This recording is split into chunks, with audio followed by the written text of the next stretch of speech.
Ronan Hale stands alone in his huge Hampton study. The waves crash loud outside the tall glass walls. His wife, Celeste, walks past the door without a word. Her perfume hangs heavy in the air. He grips the edge of the dark wood desk until his knuckles turn light. The room smells like salt from the ocean and the faint leather from the chairs no one sits in anymore. Celeste's voice drifts back from the hallway, sharp and quick on her phone. "Yeah, I'll meet you there. He won't even notice I'm gone." Ronan's chest tightens. He watches her shadow move across the marble floor, high heels clicking like little hammers. She does not look back. She never does. The big house feels too quiet now. Maids move through the halls with their carts, eyes down, voices low. One of them drops a glass in the next room. It shatters. Celeste's laugh cuts through the air from her phone call. "Clean that up, will you? Some people just can't hold anything right." Ronan rubs his face. His tie feels too tight around his neck. He walks to the window and presses his palm against the cold glass. The ocean keeps rolling in, gray and endless. He built this place for a life he thought he wanted. Board meetings run late. Money moves in numbers he barely sees anymore.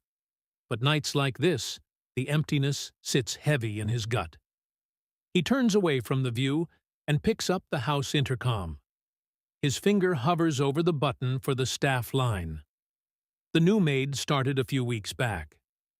He has seen her push the cart through the foyer, head high even when Celeste snaps at her.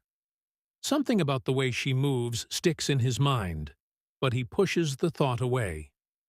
He presses the button. "Sis, come here," he says, voice rough and low. "Let me show you something." The words hang in the empty room. His heart beats harder. He does not know why he called her right now, only that the weight in his chest will not let him wait any longer. What will she say when she walks through that door? What do you think the billionaire is about to show her? Drop your guess in the comments right now, and tell me if you have ever felt that same heavy pull in your own life. Hit, like if this already has you locked in. 12 years back in a crowded Brooklyn coffee shop, the bell over the door rings as Ronan steps inside. Rain drips from his coat onto the black and white tiles. The place smells like burnt coffee and wet newspaper. He shakes water from his hair and looks up at the counter. Thalia Brooks stands there wiping the steam wand. Her dark skin glows under the cheap lights. Her curls are pulled back tight in a bun. She smiles at the next customer, quick and real, and something in Ronan's chest shifts. He has never seen eyes that sharp. She takes his order without missing a beat. "Large black. Extra hot?" Her voice carries easy over the hiss of the espresso machine. He nods. Their fingers brush when she hands him the cup. Warmth jumps up his arm. They talk for 2 minutes about the rain, about night classes, about how hard it is to keep going when the world feels stacked. She laughs at something he says. The sound sticks with him all the way to the train. That night, he rides the F train home, thinking about her. The next week, he goes back. Then, the week after. These stolen weekends turn into late nights on her tiny couch in a walk-up apartment that smells like fried plantains from the neighbor downstairs. They sit close. Her hand fits perfect in his. She tells him about raising her cousins after her mom passed. He tells her about the pressure from his family to close the big deal. For the first time in his life, he feels seen. One rainy evening, she leans in close on the train. Her breath is warm against his ear. "I'm pregnant?" Joy hits him like bright sun after a storm. He pictures a little kid with her smile. He pulls her into a hug right there between the poles. The train rocks, and they laugh soft. For one whole week, the future feels wide open. Then the calls start from his dad. The merger needs the right family name. Celeste's people have the connections. Ronan's stomach twists tighter every day. He stares at the ultrasound picture Thalia gave him until the edges curl. Pressure builds in his chest until he cannot breathe. He sets up the meeting in a plain hotel lobby that smells like old carpet and coffee. Thalia walks in, hand on her belly. Her eyes search his face. He slides the envelope across the table. His voice comes out flat. "This was a mistake. Take it. Start over." She stares at him. Tears run down her cheeks. She rips the envelope in half and lets the pieces fall. "Our child will never know a father who buys his way out." She turns and walks away. Her shoulders stay straight, even though her steps shake. Ronan sits there long after she is gone. The lobby clock ticks loud. What has he just done? Thalia walks out of that hotel lobby into the cold Brooklyn night. The envelope pieces scatter behind her on the wet sidewalk, and her hand presses hard against her belly. The baby kicks once, soft and real. She keeps walking even though her legs feel like they might give out. She does not cry on the street. She saves the tears for her small apartment, where the radiator clanks and the walls are thin. She sits on the edge of her bed and lets them come. The pain sits deep in her chest, like a stone. But she wipes her face and stands up. There is no time to fall apart. She finishes her degree at night, while working 3 jobs. The diner smells like grease and coffee at 3 in the morning. Racist bosses call her overqualified and give her the worst shifts. She smiles anyway and keeps the tips in a jar for the baby. Bills pile up. Eviction notices slide under the door. She pays what she can and prays for the rest. Amara comes early. The hospital lights are too bright, and the NICU beeps steady through the night. Thalia sits in the hard chair beside the tiny incubator and whispers stories to her daughter. "You are strong. We got this." The bills climb higher, but she pays them off one paycheck at a time. Amara grows fast. By 11, she has her mom's big smile and a pair of green eyes that stop people in the street. Thalia never tells her the full story. She says only that Dad chose money over them. At bedtime, she reads books about brave girls who build their own way. Amara listens with her head on Thalia's shoulder. The words sink in deep. The gifted program at the Brooklyn Public School loses funding. The private academy offers a scholarship, but they need proof of steady income. Thalia stares at the letter for a long time. Pride burns in her throat. She swallows it down and calls the housekeeping agency. The resume goes out. The job offer comes back fast. Hale Estate. The owner name is blacked out. She takes it. On her first day, she pushes the cleaning cart through the marble foyer. The place feels like a museum. Her uniform is stiff and black. She keeps her head high. The man coming down the floating staircase looks familiar for half a second. She blinks, and the feeling passes. She keeps moving. Celeste watches from the top of the stairs. Her eyes narrow. She does not say a word yet, but the air already feels heavier. What would you do if the only way to feed your child was to walk into the house of the man who broke you? Thalia wheels the cart down the long hallway on her first full day. The wheels squeak soft on the polished floors. The mansion smells like lemon cleaner and expensive candles. She wipes down the glass tables and straightens the pillows on the big couches. Her back aches, but she keeps going. Every extra dollar goes straight to Amara's school. Celeste walks into the kitchen later that afternoon. Her heels click sharp. She looks Thalia up and down. "That one thinks she is better than the silver," she says loud enough for everyone to hear.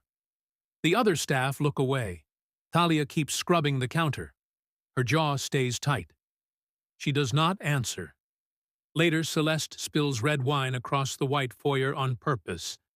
The stain spreads dark and wet. "Fix it!" she snaps. Thalia drops to her knees with a rag. The smell of the wine is strong and sour. Her hands shake a little, but she scrubs until the marble shines again. Celeste watches the whole time with a small smile.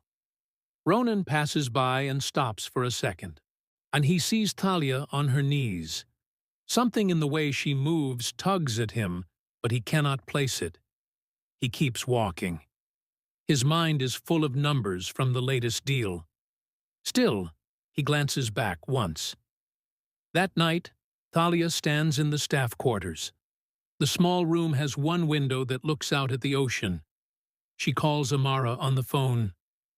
"Mommy is working late, baby girl. Study hard. I love you more than anything." Her voice stays soft and steady, even though her feet hurt. Amara's laugh comes through the line clear and bright. It fills the room like sunshine. Ronan walks past the open door on his way to the study. He hears the words, the voice, the love in it. Memory slams into him like a wave. He stops in the dark hallway and listens until she hangs up. His heart pounds hard against his ribs, and he picks up the phone and calls a private investigator he trusts. "Find out everything about the new maid," quietly. The words come out low. He hangs up and stares at the wall. The mansion feels smaller tonight. Thalia finishes her shift and walks to the bus stop. The night air is cool on her face. She does not know eyes are watching her from the big house. She only knows she has to keep pushing for her daughter. The report will arrive soon. What will it say? Would you keep your head up if someone treated you like that every day? The ocean wind kicks up cold and sudden the next afternoon. Ronan's mother visits for the weekend. She is older now, moves slower, and pulls her thin sweater tight around her shoulders on the back terrace. The salt air bites. Thalia sees her from the hallway. The old woman shivers. Yet without thinking, Thalia slips off her own warm cardigan. It is the only good one she owns, soft gray and still new. She walks outside quick and drapes it over the woman's shoulders. "Here, ma'am. Keep warm." Her voice is quiet and kind. She does not ask for anything back. She turns and heads inside before anyone can thank her. Ronan watches the whole thing from the study window. He stands behind the glass, hidden by the curtain. His mother smiles and pulls the cardigan closer. Thalia's act is small and pure. No one else sees it. But he does. Something warm moves in his chest. Celeste notices the cardigan later. She sneers in the kitchen. "The help giving away clothes now? How sweet." She assigns Thalia extra work and makes her scrub the pool tiles on her hands and knees. The sun beats down hot. Thalia's knees sting, but she keeps working. Ronan cannot stop thinking about the new maid. He watches her from a distance. The way she hums old songs under her breath. The quiet way she helps the other staff when no one is looking. Something about her feels like a memory he cannot reach. That night, he calls the investigator again. "Anything yet?" The answer comes back fast. The report lands on his desk 2 days later in a plain folder. He opens it alone in the study. The pages feel heavy in his hands. Thalia Brooks, Amara Brooks, DNA match from the school records. His daughter. The folder slips from his fingers and hits the desk with a soft thud. The room spins for a second. He sits down hard in the leather chair. 12 years rush back at him all at once. Thalia walks past the study door pushing her cart. She does not look in. Ronan stares after her. His hands shake. And the truth sits right there in his house, and he does not know how to breathe around it. Celeste senses the change. She tightens her grip and starts spreading quiet rumors to the staff.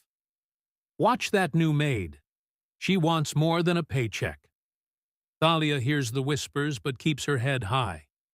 Fear sits low in her stomach, but she pushes it down. Amara's school fees are due soon. She cannot stop now. The mansion holds its breath. What would you do if the past walked into your house wearing a maid's uniform? Comment your answer right now. Like if your heart is already racing for what comes next. Ronan drops into the leather chair in his study. The folder lies open on the desk. Pages scatter under the desk lamp. His hands shake as he reads the DNA match again. Thalia Brooks. Amara Brooks. 11 years old. Green eyes that match his own. And the truth crashes over him like the ocean waves outside. Celeste walks into the kitchen right then.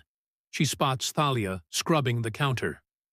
That one thinks she is better than the silver, Celeste says loud enough for the whole staff to hear. She grabs a glass of red wine and tips it over on purpose. The dark liquid spreads across the white floor. Clean it up.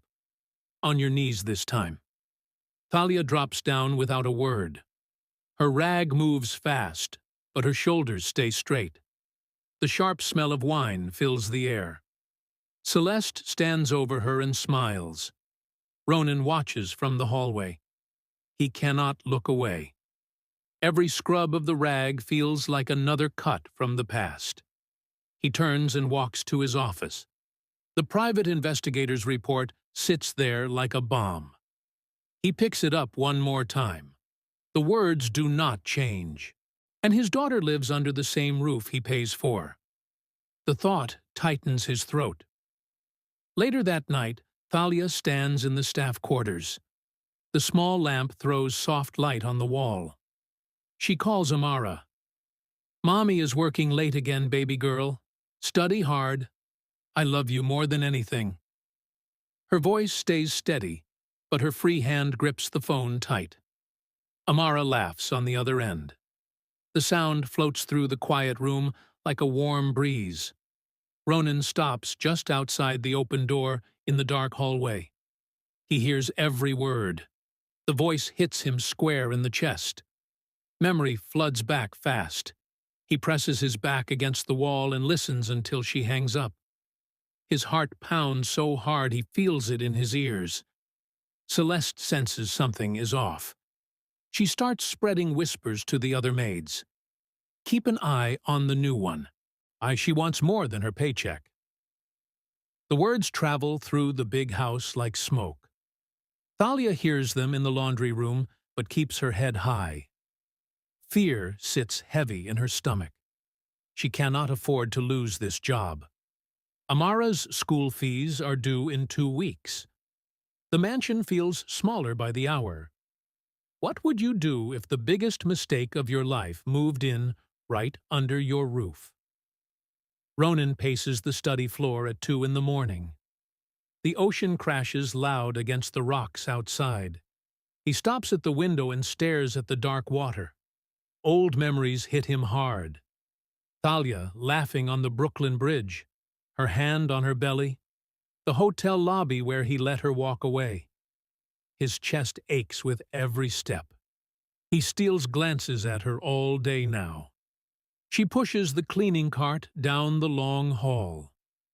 Her steps stay steady even when Celeste piles on extra work. He notices the way she helps the older cook carry heavy trays when no one watches. The quiet strength in her back makes his guilt grow heavier. Celeste tightens her grip. She schedules Thalia for overtime every night. She spreads more rumors in the staff lounge. That maid thinks she belongs here. Watch her. Thalia hears the talk, but keeps working. She sends every extra dollar to Amara's school. At night, she sits on her small bed and stares at the one photo she keeps hidden in her bag. Fear gnaws at her. What if everything falls apart? Ronan cannot sleep. He walks the halls and stops near the staff area again.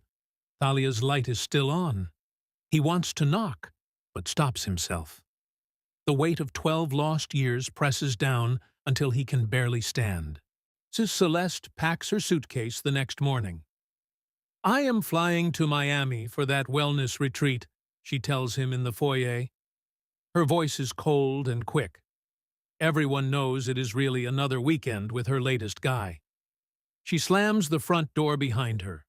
The sound echoes through the empty house. Ronan stands alone in the big foyer. The marble feels cold under his shoes.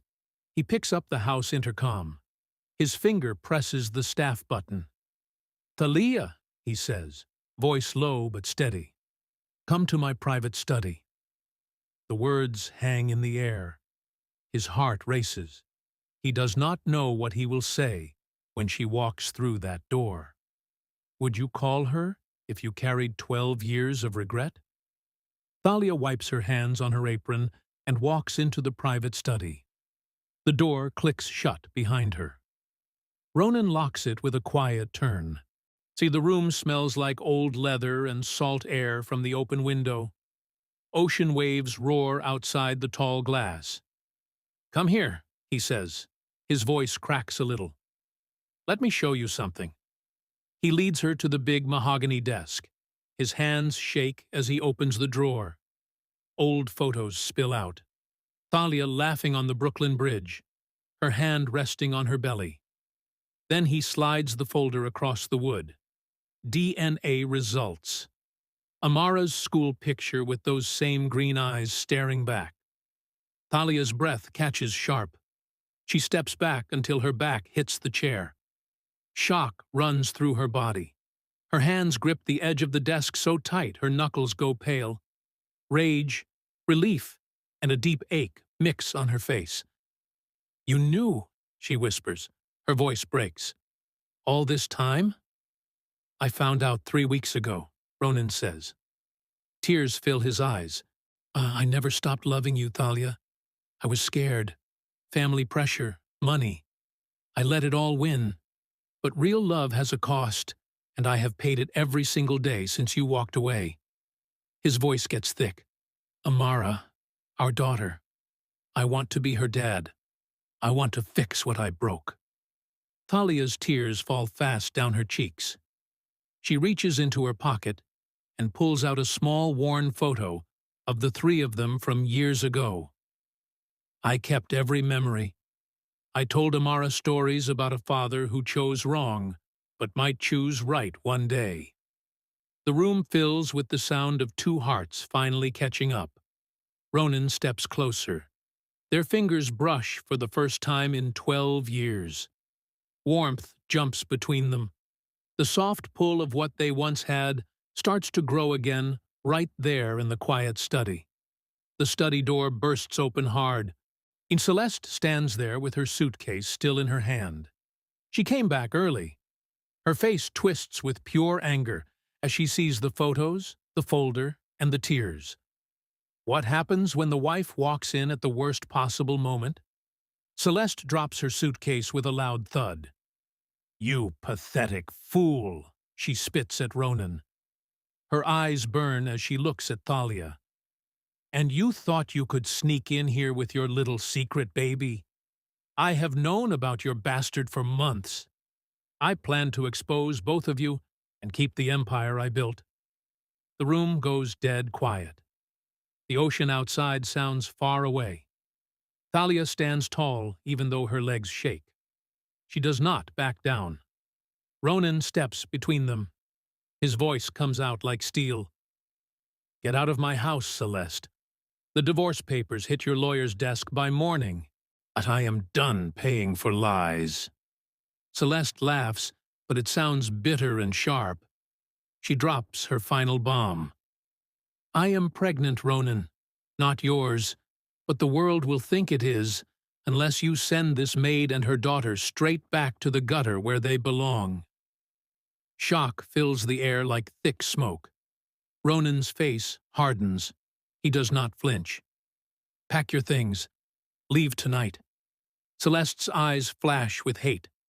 She grabs her suitcase and storms out, heels clicking fast down the hall. The door slams behind her. Thalia stands there, trembling but unbroken. Ronan reaches for her hand. Their fingers lock tight for the first time in 12 years. The touch feels like coming home after a long storm.